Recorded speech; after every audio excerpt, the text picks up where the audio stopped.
জনগণের গর্জন, বাংলার বিরোধীদের বিসর্জন। তৃণমূল করবে অধিকার অর্জন লেখা ব্যানারে সভা করলেন আরামবাগ লোকসভা তৃণমূল প্রার্থী মিতালি বাগ।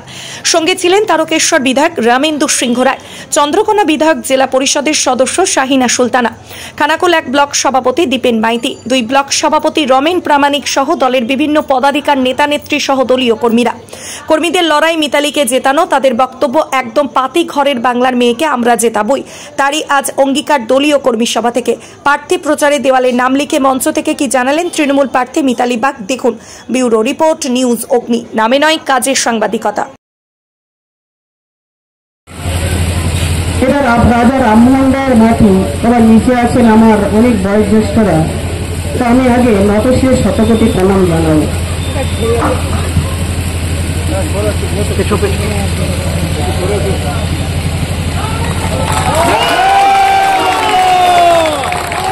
জয় বাংলা, জয় জয় বাংলা। বন্দে মাতারম। দাদারা বলছিল আপনি যদি সামনে আসেন অবশ্যই আসবো, আমি চেষ্টা করব। আজকের অধিকারের লড়াইয়ের মঞ্চে উপস্থিত আছেন আমার আপনার সকলের প্রিয় দাদা, আমার অভিভাবক, জেলার সাংগঠনিক সভাপতি রামেন্দু সিংহ রায় মহাশয়। পরবিধি ছিলেন, চলে গেছেন, একটু কাজ আছে। আছেন আমাদের সমিতা, আসতে পারেনি, ওনার দিদি মারা গেছেন আর সাফল্য অপারেশন হয়েছে।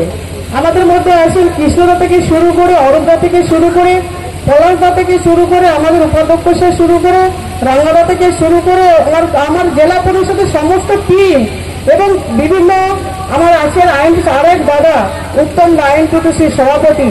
তাছাড়া বিভিন্ন টাউন ব্লক থেকে শুরু করে গ্রাম পঞ্চায়েত লেভেল থেকে শুরু করে প্রধান, উপপ্রধান, কর্মাধ্যক্ষ প্রত্যেকেই আছেন। সর্বোপরি যাদের কথা না বললে নয়, সেই আপনারা আছেন। তাদের প্রত্যেককে আমার আন্তরিক প্রীতি, শুভেচ্ছা, অভিনন্দন, শ্রদ্ধা, স্নেহ, ভালোবাসা, প্রণাম এবং ইসলাম নমস্কার জানিয়ে আমি একটু সদ্য বক্তব্য রাখব। আমাদের লড়াই কিসের বন্ধু? অধিকারের লড়াই। অধিকারটা কি? ন্যায্য পাওনার লড়াই। গরিব মানুষদের খেটে খেয়েছে না পয়সা দেওয়ার লড়াই, আবাস যোজনা না দেওয়ার লড়াই। আজকে দেখুন, এই খানাকুলের মাটি প্রমাণ করেছে যে খানাকুলের মাটি, এই খানাকুলের মাটিতে মানুষরা প্রমাণ করেছে খানাকুলের মাটি কতটা শক্ত। এই শক্ত মাটিতে কোন রকম আঁচড় কাটা যাবে না বন্ধু। আঁচড় যদি কেউ কাটতে চায়, কেউ যদি ইচ্ছাকৃত ভাবে কাটতে চায়, অনিচ্ছাকৃত হলে তো ছেড়েই দিলাম, ইচ্ছাকৃত ভাবে যদি কাটতে চাই, তাহলে এই খানাকুলের মানুষ সেই ব্রিগেডে যেমন জনগর্জন উঠেছিল, সেই আজকে কিন্তু সেই খানাকুলের মানুষ গর্জে উঠবে তার এই মাটির পবিত্রতাকে রক্ষা করতে। আজকে যারা অনেক বড় বড় কথা বলছে সাম্প্রদায়িকতার বিরুদ্ধে, নারীদের নিয়ে অনেক অপমানজনক কথাবার্তা, অনেক সময় বলে তৃণমূল কংগ্রেস ভাই কালচার জানে না, তৃণমূল কংগ্রেসের শিক্ষা নেই, তৃণমূল কংগ্রেসের দীক্ষা নেই, সংস্কৃতি নেই। কিন্তু বলি বন্ধু, যারা মা বোনদের নিয়ে এত উচ্চবাচ্য কথা বলছেন, অফিস আদালতে এত উচ্চবাচ্য অপমানজনক কথা বলছেন, তারা কোন বিশ্ববিদ্যালয়ে পড়ে থেকে এই ভাষাগুলো সংযোজন করছেন আমাদের কিন্তু জানা নেই বন্ধু। তৃণমূল কংগ্রেস একটা ঐক্যবদ্ধ পরিবার, তারা লড়তে জানে, গড়তে জানে, মানুষের পাশে সারা বছর থাকতে জানে। এটাই হচ্ছে তৃণমূল কংগ্রেস। সেটা আরো একবার প্রমাণ দিল খানাকুলের এই পবিত্র মাটি। আজকে দেখুন, বিগত দিনে যারা বামপন্থী ভাইরা, তারাও কিন্তু যারা ধর্মের নামে শ্বশুরে দিয়ে বিয়ে বেড়াচ্ছে, তাদের এসে হাতটা ধরে ফেললেন। আজকে তাপসী মালিকের ঘটনা কিন্তু তখন তাদের আমলে হয়েছিল। সেই তাদের মতো পরিবারের থেকে উঠে আসা আমি একটা মেয়ে। আমি মনে করি অনেকে বলছে কে মিতালি, কে মিতালি। বন্ধু, আপনারা যদি কেউ চারিপাশে থেকে থাকেন, আমি নয়, দেখুন এখানে হাজার হাজার মিতালি বসে আছে। তৃণমূল কংগ্রেসের মিতালি, জন্য এবং এই বাংলার মাটিকে শক্ত করার জন্য। তার বিরুদ্ধে গর্জে উঠবেন না আপনারা? আমাদেরকে তো গর্জে ওঠার দিন এসে গেছে, তাই তো আমরা সম্মিলিত হয়েছি, তাই তো আমরা গেছি পায়ে পায়ে ব্রিগেডে। এখানে একটা জায়েন্টসকে দেখানো হলো যে আমার গোলাটা যদি কেটে নেওয়া হয়, আমার নালিটা যদি কেটে নেওয়া হয়, তাহলে কিন্তু জয় বাংলার আওয়াজটা আমার কিন্তু কেউ কে নিতে পারবে না, কেউ বন্ধ করতে পারবে না। আজকে আপনারা মায়েরা, আমাদের এখানে মায়েরা, কত মায়েরা বসে আছে, খুব হাসি খুশি, চওড়া চওড়া হাসি দেখতে পাচ্ছি। কেন কি দিদিমণি দেখুন ওখানে হাসতে শুরু করে দিয়েছে। দিদিমণি কি বলেছিল? আমি আগেই বলেছি, কোথা দিয়ে কোথা রাখার নাম হচ্ছে তৃণমূল কংগ্রেস, যার সুপ্রিমো মমতা বন্দ্যোপাধ্যায়। তিনি বলেছিলেন, মায়েদের প্রথমে বলেছিলেন যে আমি যদি ক্ষমতায় আসি তাহলে আমি কিন্তু লক্ষ্মীর ভান্ডার দেব, এবং এটা তার সঙ্গে সঙ্গে বলেছিল বদলা নয় বদল চাই, উন্নয়নটা করতে চাই। দেখুন কিভাবে উন্নয়নটা তিনি করে যাচ্ছেন। তিনি কিন্তু থামার মানুষ নয় আপনাদের হাত ধরে। আজকে তিনি বলেছিলেন যে আমি, কেউ কেউ বলছে ভাই ভোটটা আমাদেরকে দিয়ে দেন, 3000 টাকা করে দিয়ে দেব। এরকম ধরনের যদি কোনো মানুষ আপনাদের বাড়িতে গিয়ে বুঝায়, আপনারা বলবেন বন্ধু আপনারা তো প্রতিশ্রুতি দিয়েছিলেন 15 লক্ষ টাকা, তাহলে 15 লক্ষ টাকাটা দেন, তার সঙ্গে 3000, তাহলে আর আমার 15 লক্ষ 3000 টাকা আমার বাড়িতে চলে যাবে। এই প্রতিবাদটা আপনারা করবেন কেউ যদি গিয়ে বুঝে। অতএব মিথ্যা প্রতিশ্রুতি সরকার আর নয় দরকার, আমরা গর্জে উঠব। তিনি যা বলেছিলেন তাই করেছিলেন, শুধু তাই নয়, আপনাদের পরিশ্রমের টাকা, ঘাম ঝরানোর টাকা যারা আটকে রেখেছিল, যেটা একদম সাংবিধানিক অধিকার, সেই সাংবিধানিক অধিকারকে যারা বঞ্চনা স্বীকার করে রেখেছিল, তার বিরুদ্ধে আপনাদের মতো মানুষও দিল্লির বুকে গিয়ে গর্জন শুরু করেছিল। তিনি, ওনারা জাননি তো কি হয়েছে, আমাদের লড়াই কিন্তু বন্ধ হয়নি।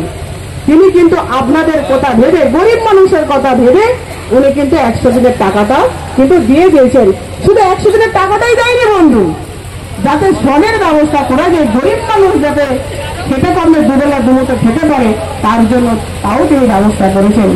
শুধু তাই নয়, কয়েকদিন আগে আমাদের যে আশা আইসিডিএস যে সবসময় কাজ করে, তারা বলেছিলেন যে আমাদের একটা কিছু ছোট ছোট দাবি দাবা আছে, মাননীয় মুখ্যমন্ত্রী মমতা বন্দ্যোপাধ্যায় সে দাবি দাবাকে মান্যতা দিয়ে তাদের জন্য কিছু সাম্মানিক ভাতা বাড়িয়েছেন। এটাই হচ্ছে মানবিক মুখ্যমন্ত্রী মমতা বন্দ্যোপাধ্যায়। আমি চাইব, আমি নই, আমাকে যে টিকিটটা দেওয়া হয়েছে আমি নই, আমরা সকলেই মিলে হাতে হাত রেখে, চোখে চোখ রেখে, কাঁধে কাঁধ রেখে আমরা মাননীয় মুখ্যমন্ত্রী মমতা বন্দ্যোপাধ্যায়কে আরামবাগ লোকসভাকে উপহার দেবো। এই অঙ্গীকার এই মাটিতে দাঁড়িয়ে, পবিত্র মাটিতে দাঁড়িয়ে কোথা দিয়ে গেলাম, তার সাক্ষী রইলেন আপনারা। তার কারণ আমরা লড়তে জানি, গড়তে জানি, বলতে জানি, কইতে জানি, মানুষের পাশে সারাদিন থাকতে জানি। এইটাই হলো তৃণমূল কংগ্রেস। সামনে রোজার মাস, তাই তো, সামনে রোজার মাস, রমজান শুরু হয়েছে। তো যাই হোক, আমাদের যে আজকে আমি এত আপ্লুত এই খানাকুল বাসীকে নিয়ে, আমরা কত স্বচ্ছভাবে, কত সাবলীল ভাবে, কোনো ভয় ভীতি না করে একসাথে ঐক্যবদ্ধ হয়েছি। এই ইউনিটিটাই আমাদের থাকবে। এই ইউনিটির অপর নাম হচ্ছে মমতা বন্দ্যোপাধ্যায়। মমতা বন্দ্যোপাধ্যায় অসুস্থ, তো ওনার জন্য একটা গর্জনের আমরা ডাক দেবো, যাতে তাড়াতাড়ি উনি সুস্থ হয়ে ওঠেন। এবং সেই সঙ্গে আমি, দেখুন আমার কোনো সংসার নেই, আমার হারানোরও কিছু নেই, আমার চাওয়ারও কিছু নেই, আমার পাওয়ারও কিছু নেই। মানুষ হয়ে যখন জন্মে এসেছি এবং কাজ করার যখন সুযোগ আমি পেয়েছি, তো আমি আপনাদের জন্য, বিশেষ করে খানাকুলবাসীর জন্য এমন কিছু করে রেখে যেতে চাই, শুধু বর্তমান প্রজন্ম নয়, পরবর্তী প্রজন্মের কাছে যেন একটা নিদর্শন হয়ে থেকে যায়।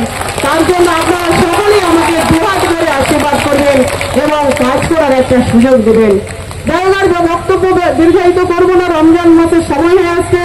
দিদিমণির সুস্থতা কামনা করব, তার জন্য আমরা একসঙ্গে সবাই মিলে একটা গর্জন দেবো, জয় বাংলা, জয় বাংলা, জয় বাংলা। গর্জনটা এই কারণেই দিলাম, আরো বেশি করে গর্জন দিতে হবে, কারণ দিদিমণি যাতে আমাদের গর্জন শুনে যে না আমার কর্মীরা ওখানে অধীর আগ্রহে বসে আছে, আমাকে তাড়াতাড়ি সুস্থ হয়ে উঠতে হবে। এই জন্য গর্জটা দিলাম। জয় হিন্দ, বন্দের মাতরম। মাননীয় মুখ্যমন্ত্রী মমতা বন্দ্যোপাধ্যায় জিন্দাবাদ, সর্বভারতীয় সাধারণ সম্পাদক অভিষেক বন্দ্যোপাধ্যায় জিন্দাবাদ।